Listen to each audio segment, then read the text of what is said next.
아합 왕은 이세벨을 받아들이고 또 이방 신을 받아들이면서 하나님이 기뻐 하시는 예배를 드린 것이 아니라 하나님이 원하지 않는 그런 이방 신을 숭배하고 하나님 뜻대로 순종하지 않았습니다. 그래서 그 나라에 오랜 기간 동안 기근이 시작되게 됩니다. 어떤 연단이 우리 가운데 있을 때 하나님의 음성이 평소에 안 들리던 하나님의 음성이 우리 가운데 들릴 때가 있습니다. 그래서 때로는 그것이 귀로 들릴 때도 있지만 무슨 잔잔한 감동으로 올 수도 있고, 그래서 우리가 그것을 순종하지 아니하면 안 되는 그런 게 있는데, 오늘 그런 현장이 되기를 바랍니다. 우리에게 분명히 그런 하나님의 뜻이 알려져서 우리가 하나님의 지시가 이렇게 나에게 내려오고 있구나, 내가 이제 본격적으로 신앙생활을 잘해야 되겠다. 우리가 본격적으로 신앙생활을 잘해야 되겠다 하는 게 언제냐 하면 오늘이고, 사실 오늘이 그 마지막 음성입니다. 진짜예요, 진짜. 오늘 나에게 하나님이 도전을 주시고 나를 변화시키셔서 너가 이제는 그리시네가의 삶을 살아라. 이제 너는 아합 왕 앞에서가 아니라 이방 땅인 요단강 동편으로 가라. 거기서 너의 인생을 살아라. 이제 너의 신앙생활이, 이제는 이스라엘을 보면 와디라 그래가지고 마른 시내가 많이 있습니다. 와디는 마른 시내. 여러분 기억날지 모르겠는데 저번에 이스라엘 성지순례 갔다가 요르단에 우리가 넘어갔습니다. 요르단에 갔는데 거기서 와디럼이라고 하는 데를 찝차 타고 관광을 시켜줬는데 막 그 모래 사막에 말이에요. 모래들이 어떤 큰 무슨 어떤 탑들을 이루고 있어가지고 그 인디아나 존스를 비롯해가지고 또 많은 영화들을 거기서 찍은 와디럼을 보면서 와, 너무 멋있다 그랬는데, 그 와디니까 뭐냐면 메말랐다 그런 뜻인데, 메마른 시내는 와디다 이렇게 말을 하는데, 메마르지 않고 시냇물이 계속 흐르는 그런 강가는 그리시네가다 이렇게 말을 합니다. 잠시 그 지도를 잠깐 보면 말이에요. 보면은 그 그리시네가는 뭐냐 하면 사해 북쪽으로 조금 올라가면 요단강이 보이는데, 요단강에서 우측에 동쪽에 있는 거죠. 그래서 지금 저 빨간 선들은 엘리야가 사역했던 것들을 그림으로 좀 이렇게 표시해 놓은 것이고, 디셉 사람이라고 하잖아요. 보면 디셉이 있고 그 바로 밑에 그리시네가가 있거든요. 그러니까 엘리야를 사용할 때 디셉에서 태어난 사람이 다시 자기의 고향인 그리시네가로 가서 머물러야 되는, 그러니까 그리시네가가 좀 익숙해 있겠죠. 자기 고향이니까 그렇게 되어 있습니다.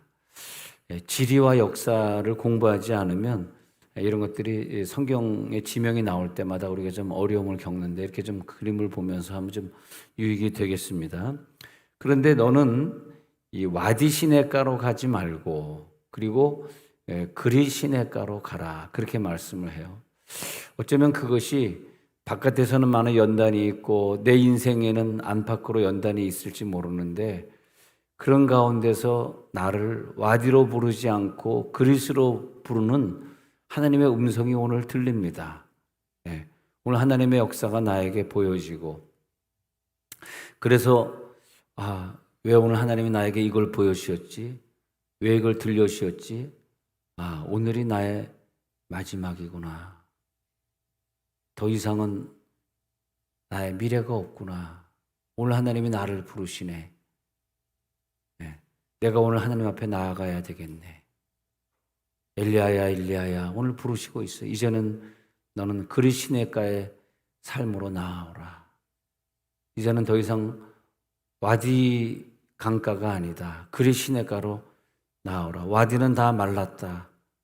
말라버린 그 땅에 왜 머무느냐. 오늘 그리시네가로 나오라 그러는데, 이 그릿을 잠깐 히브리어로 보면요, 쭉 히브리어를 펼쳐진 사진 중에서 보면 첫 번에 나오는 단어가 그릿 시냇가에 숨고 동으로 가서 여기서 너는 떠나 이렇게 적혀 있는데 첫 번째 단어가 그릿입니다. 그릿인데 히브리어로 읽어보면은 케리트 그런데 케리트는 어디서 왔냐니까 카라트에서 왔습니다. 카라트는 언약입니다. 언약에서 파생된 단어인데 열왕기상 17장 3절에 보면요. 너는 여기서 떠나 동쪽으로 가서 요단 앞 그릿 시냇가에 숨고 그랬어요. 이 케리트 시냇가에 숨어라. 카라트 즉 그 시냇가는 뭐냐 하니까 언약의 시냇가. 네가 지금 있는 곳은 언약이 없는 곳이야. 너는 빨리 언약의 땅으로 와야 돼. 왜 언약이 없는 땅에서 헤매고 힘들고 아프고 고생하고 죄짓고 쾌락 속에 살고 그러니 빨리 너는 언약의 땅으로 와야지. 언약이 없는 땅, 애굽에서 언약이 없는 땅에는 10가지 재앙이 지나가서 많은 사람들이 죽고 또 이스라엘 사람을 쫓아오던 사람들이 홍해에 빠져서 죽고 많이 죽었습니다. 그러나 언약의 땅, 이스라엘 사람들이 거하는 고센 땅에는 10가지 재앙 중에 하나도 지나가지 않았고 그리고 홍해를 건널 때 홍해가 갈라져서 그들은 지나가게 했고 언약의 사람이 중요합니다. 오늘 음성이 들리는데요. 내가 너를 언약의 땅으로 부르리라. 저주의 땅, 마귀의 땅, 비전이 없는 땅에 너는 머무르면 안 된다. 이제는 너는 언약의 신앙의 단계로 올라가라. 할렐루야. 지금 그 음성을 듣고 있습니다, 여러분들. 이제 너는 언약의 땅에 머물게 하리라. 언약의 사람이 되게 하리라. 지금 엘리야는 누구냐 하면요. 솔직히 얘기하면 엘리야는 누구냐 하면 여러분 자신입니다. 엘리야가 저 멀리 있는 딴 사람이 아니에요. 엘리야가 나 자신이에요. 나 자신.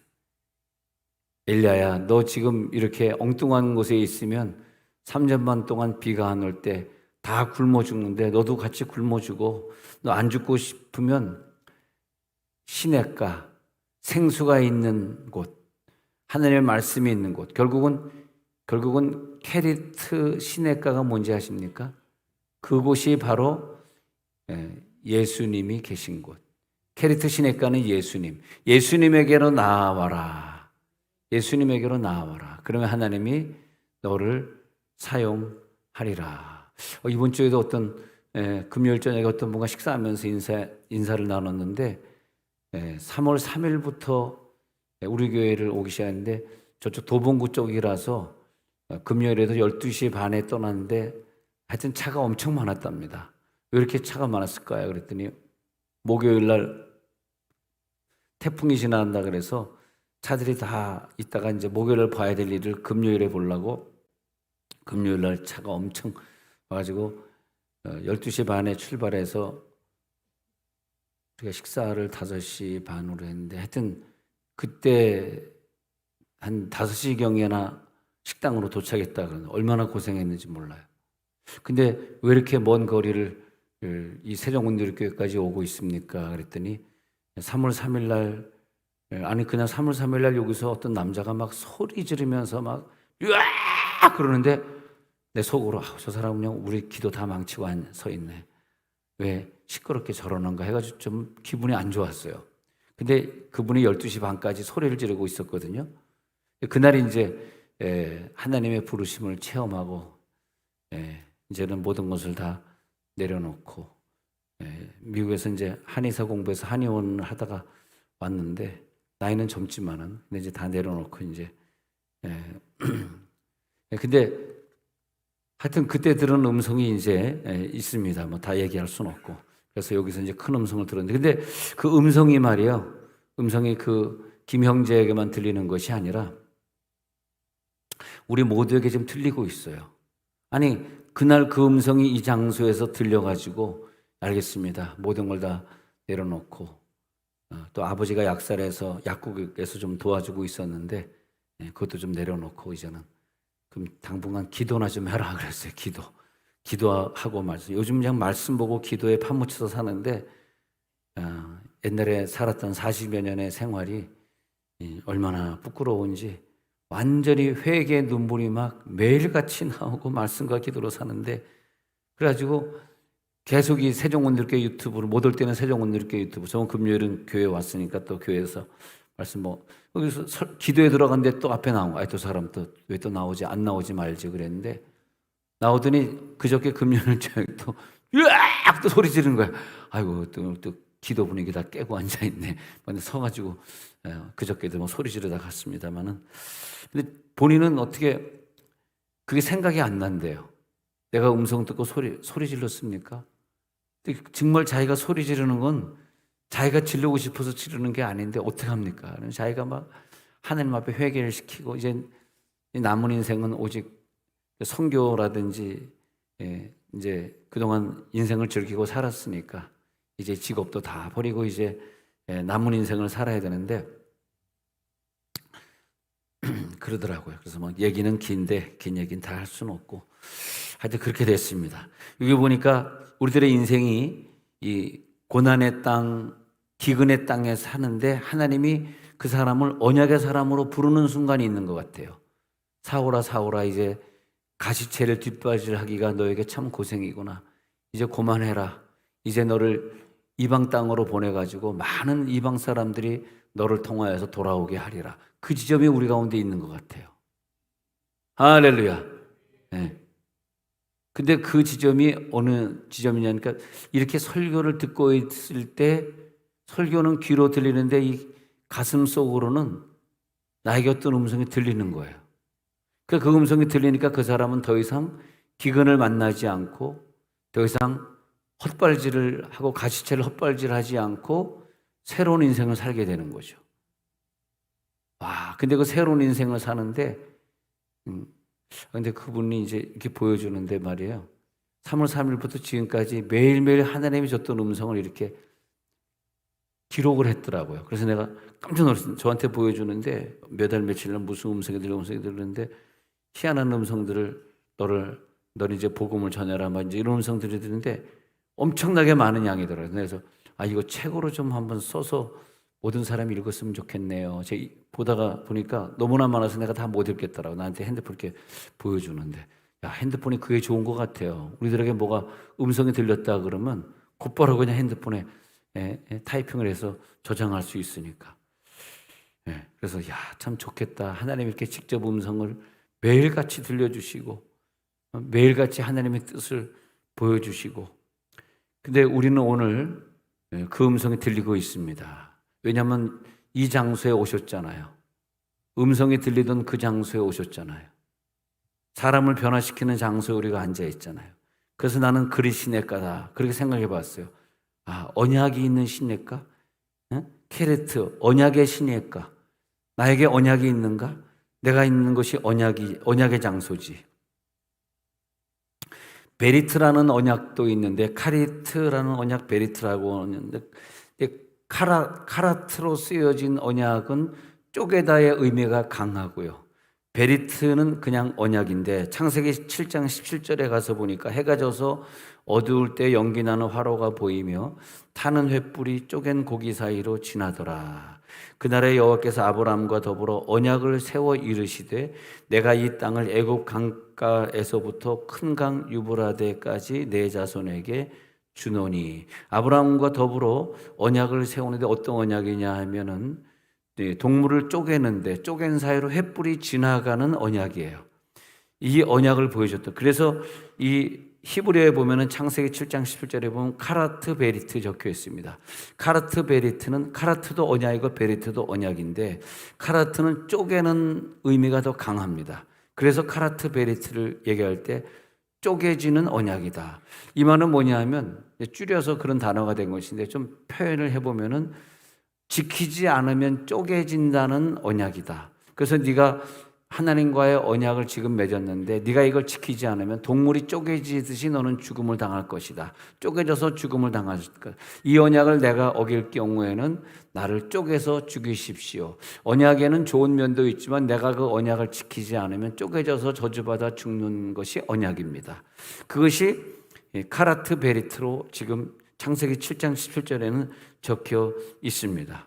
그런데 이 카라트 베리트의 언약을 다시 엘리야에게 말하면서 네가 그리 시냇가로 가라. 거기는 뭐냐? 네가 지키지 않으면 쪼개지는. 다시 말하면 이 백성들이 지금 기근을 만났는데 여기서 다시 하나님을 예배하고 하나님 앞에 온전히 나오지 않으면 쪼개져서 저주받는 그런 언약이다. 그걸 알았겠죠. 우리는 그리 시냇가로 읽고 있지만, 그릿이 무슨 뜻인지 모르고 읽고 있지만, 엘리야에게 또 많은 시냇가 이름들이 있지, 요단강도 있고 많이 있지. 근데 너는 케레트 시냇가로 가. 이 말은 뭐냐면 너는 언약의 시냇가에 3년만 동안 머물러. 거기에 그 케레트 시냇가는 언약의 시냇가인데 지켜지지 않으면 쪼개져 죽어나가는 시냇가에 가 있어. 그렇게 말한 거죠, 엘리야. 엘리야는 아이고 내가 이 언약을 지키지 않으면 난 쪼개져 나가는구나. 그런 마음으로 그리 시냇가에 갔겠죠. 그죠? 그게 이 히브리어를 좀 해석하면서 보는 게 상당히 유익이 많이 됩니다. 그 엘리야가 숨어서 지내는데 오늘 그 17장에 가가지고요. 아까 3절에 그리 시냇가에 숨고 그랬습니다. 그리고 4절에 보니까 그 시냇물을 마시라 그랬어요. 시냇물을 마시라. 내가 까마귀들에게 그 생수를 네가 먹어야 된다. 다 말랐는데 그 그리 시냇가만은 안 마른 것 같아요. 그래서 마르지 않는 흘러가는 생수, 그것을 네가 마셔야 산다. 오늘 시냇물을 마시라는 음성이 들릴지어다. 성경이 이게요, 진짜 여기만 쓰여지고 나는 딴 생활하는 것이 아니라 이렇게 성경을 읽고 오늘 집에 가시잖아요. 그러면 계속 너 그리 시냇가로, 언약 있는 시냇가로 가라. 그 다음엔 뭐야? 그 다음에 또 명령문이 또 나오는데 거기서 생수를 마셔라. 이 음성이 들리는 거예요, 하루 종일. 그 음성이 들리네. 그 약속의 땅에 거하려고 그러네. 약속이 없는 땅에 거하면 안 된다 그러네. 그리고 거기서 예수의 피의 생수, 십자가의 피, 예수 생수를 마시라 그러시네.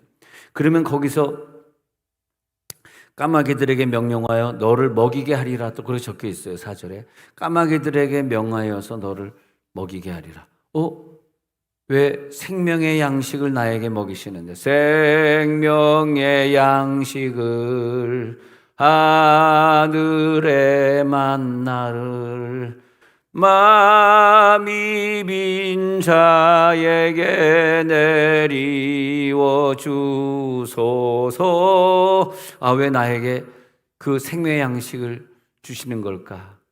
죽은 고기를 입에 물고 다니는 까마귀에게 왜 생명의, 살아있는 생명의 떡을 나에게 주시는 건가? 죽은 고기만 먹는 까마귀가 왜 오늘 생명의 떡을 어디서 가져다가 나에게 전달해 주고 있는 것인가? 죽은 고기 같은 내 인생, 까마귀 같은 내 인생을 통해서 하나님이 오늘 여러분 연단이 없으면요, 다시 말하면 여러분에게 성령의 음성이 안 들리고 성령의 임재가 느껴지지 않는 건 왜인지 아십니까? 정답이 뭔지 아세요? 연단이 없어서 그래요. 죽을 병에 안 걸려서 그래요. 연단이 없기 때문에 이 설교 후에 삶이 어제와 또 같은 겁니다. 이 설교가 아무짝에도 쓸모없는 설교예요. 왜? 연단이 없으니까. 연단 한번 만나보세요. 3년만 동안 물 못 먹고 밥 못 먹고 굶으면서 3년 반을 지내보세요. 예? 생명의 떡이 그리워지는 거예요. 까마귀가 가져다 주는 그 음식도 얼마나 귀한지 몰라. 때로는 1차적으로는 까마귀가 그 음식을 가져다 주지, 2차적으로는 11장 8절에 가서 보면 2차적으로서는 11장 13절로 가서 내려가 보면 과부가 또 자기가 죽기 일보 직전에 떡을 가져오지, 그것도 뺏어 먹어야 되지. 또 19장 8절에 가서는 천사가 40주 40일을 달려갈 수 있는 음식을, 그러니까 까마귀는 첫 번째 음식을 줬고 과부는 두 번째 음식을 엘리야에게 줬고 세 번째는 19장 8절에서는 천사가 줘가지고 40주 40일을 달려가게 하고 생명의 양식을 먹고 가시기 바랍니다. 이게 우리가 먹는 게 말이에요. 생명의 양식이에요. 우리가 생명이 확 살아나고 내가 왜 지금까지 이렇게 살았지? 내 인생이 앞으로 살 날이 지금까지 산 날보다 짧은데 내가 왜 이렇게 살아야 되는가? 오늘 하나님의 음성이 들리면서 내가 그리 시냇가에 가리라. 내가 생명의 세상으로 내가 가리라. 생명의 떡을 먹으리라. 까마귀가 주는 그 연단의 떡이라도 내가 먹으리라. 그 연단의 떡을 통과하니까 19장 8절에서는 천사가 그 음식을 가져다 주는 거예요.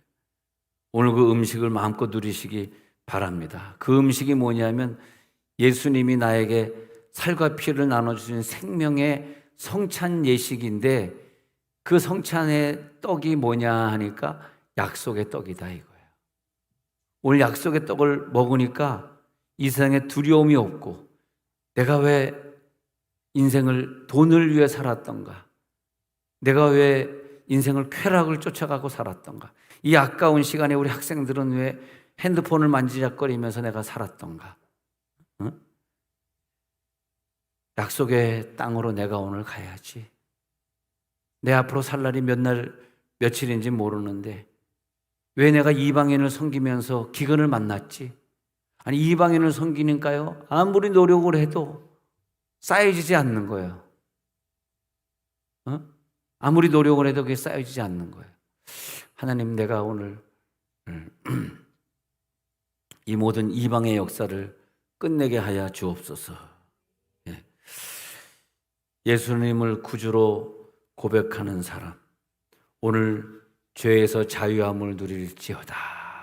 내 속에 예수가 있기 때문에, 예수가 나에게 그 약속의 메시지를 나에게 주셨고, 내 속에 약속의 메시지가 들어가기 때문에 지금 어리버리하고 지금 미쳐 돌아가고 말이야. 미쳐 돌아가고 쓸데없는 것을 위해 살고 있는 내 인생이 오늘 바뀌는 거예요. 내가 왜 그렇게 살았지? 그러니까 막 머리에 연기가 나는 거야. 내가 왜 조금 있으면 하나님 나라 가야 되는데 왜 쓸데없는 것을 위해서 아까운 인생을 살고 있었지? 오늘 복음이 들어갈지어다. 약속의 의미를 가진 복음은 에판겔리아라 그러는데, 로마서 1장 1절에 나오는 유앙겔리오는 일반적인 복음입니다. 헬라어 쪽으로 한번 가볼게요. 로마서 1장 1절에 보면 예수 그리스도의 종 바울은 사도로 부르심을 받아 하나님의 복음을 위하여 택정함을 입었으니, 오늘 그 그림을 보면은 택정함을 입었으니 위하여 복음을, 이렇게 하나님의 이렇게 되어 있습니다. 근데 이 복음을 할 때는 유앙겔리온으로 되어 있습니다. The Gospel 이렇게 되어 있습니다. 근데 일반 복음, 유앙겔리온 이렇게 되어 있습니다. 유앙겔리온 아시죠? 가장 기쁠 때 그리스 사람들이 막 좋아서 춤을 추면서, 야, 우리 전쟁에 승리했어, 또 한 나라를 정복했대, 우리 장군 최고야, 그럴 때 유앙겔리온, 유앙겔리온, 일반 복음 기쁠 때 그들이 말하는 건데, 유앙겔리온보다 한 단계 위에는 에판겔리아가 나오는데, 그 다음 사진 로마서 1장 2절을 또 계속해서 보면 시작. 이 복음은 하나님이 선지자들을 통하여 그의 아들에 관하여 성경에 미리 약속하신 것이라. 이 성경을 보면요, 히브리어 헬라어로 보면 같은 비슷한 단어가 나오는데 그 옆에 나오는 경우들이 참 많이 있더라고요. 그래서 로마서 1장 1절에는 복음이 유앙겔리온으로 적혀 있는데, 로마서 1장 2절에 이 복음은 할 때 똑같은 복음이에요. 한글로 보면 똑같은 복음이에요. 근데 1장 1절은 유앙겔리온으로 적혀 있고, 로마서 1장 2절은 하나님이 주신 약속의 복음을 얘기할 땐 에판겔리아로 적혀 있고, 난 그래서 이런, 왜 같은 단어가 이렇게 겹쳐서 나올 때는, 여러분 미국 영어를 공부할 때 그랬잖아요. 영어 문장에선 한 패러그래프 안에 3개, 4개의 단어가 나오면 같은 단어를 쓰지 않으려는 그런 습성, 그런 속성이 있다, 이렇게 영어 옛날에 공부할 때 그랬잖아요. 마찬가지로 히브리어 헬라어도 마찬가지입니다. 그런데 왜 그런가 생각해 보니까, 일반 복음은요, 여러분들 다 복음을 받고 오셨어요. 여기 복음이 없는 사람이 없어요. 난 여러분들이 다 천국 갈 줄로 믿습니다. 다 천국 가요. 그런데 다 유앙겔리온은 가졌는데 에판겔리아를 다 가진 건 아니라는 거야. 에판겔리아는 뭐냐면 사도 바울에게만 주신 복음이에요. 이제는 사명으로 사는 사람이 가지고 있는 복음이에요. 다른 복음이에요, 에판겔리아는. 그래서 하나님이 주신, 아까 그림 보여주신 로마서 1장 2절 보면은 하나님이 주신 약속의 복음, 이것은 에판겔리아로 적혀 있다. 이 복음은 선지자들을 통하여 그의 아들에 관하여 성경에 미리 약속하신 것으로서 이 복음의 사명을 가진 자들만 가지고 가는 복음이다. 오늘 음성이 들릴지어다. 믿는 자들에게 대한 확실한 보호의 약속 위에 있는 그리시네가, 그분의 약속은 영원하고 불변해 인류를 사랑하시는 하나님이 자기 아들을 보내셔서 그 자기 아들을 죽이셨다라고 하는 그 느낌이 나에게 오늘 다가오는데 엄청나게 다가오는 거야. 아, 나 그 예수로 말미암아 구원 얻었으면 됐지. 뭘 나에게 요게 난 천국 가는데 됐어. 난 천국 가니까 난 죄 져도 돼. 난 천국 가니까 일주일에 한 번만 교회 가면 돼. 아, 난 천국 가니까 새벽기도 안 해도 되잖아. 난 천국 가니까. 그러고 살았던 생활이 사오라 사오라 가시체를 뒷바지하기가 너에게 고생이구나. 나는 네가 핍박하니 내가 언제 주님을 핍박했어요. 네가 지금 날 핍박하는 거야. 너는 복음은 받았는데 유한겔리온은 받았는데 에판겔리아는 못 받았잖아. 그러니까 네가 난 천국 가면 됐지 하고 네 마음대로 살고 있잖아. 와, 하나님의 음성이 막 나에게 들려오는데 몸부림치면서 나 더 이상 이 땅에 거할 수 없어. 나는 이제 언약의 땅 그리시네가로 나는 갈 거야. 독생자 예수를 나에게 주셨는데 내가 그 기쁨으로 살아야 되는데 내가 왜 아직까지 여기서 헤매고 있는 거야? 자, 눈을 감겠습니다. 눈을 감고 연단의 때를 만나신 분은 까마귀를 통해 생명의 떡을 주실 텐데 연단을 안 만났기 때문에 마치 내가 만년 억년 살 것처럼 착각하고 우리가 살고 있습니다. 이 시간에 하나님께서 두 번째 복음을 주셔서 그리시네가에서 확실하게 능력의 사람이 될 수 있도록 하나님 나에게 능력을 주옵소서, 변화를 주옵소서. 오늘부로 변화되겠습니다. 통성으로 기도합니다.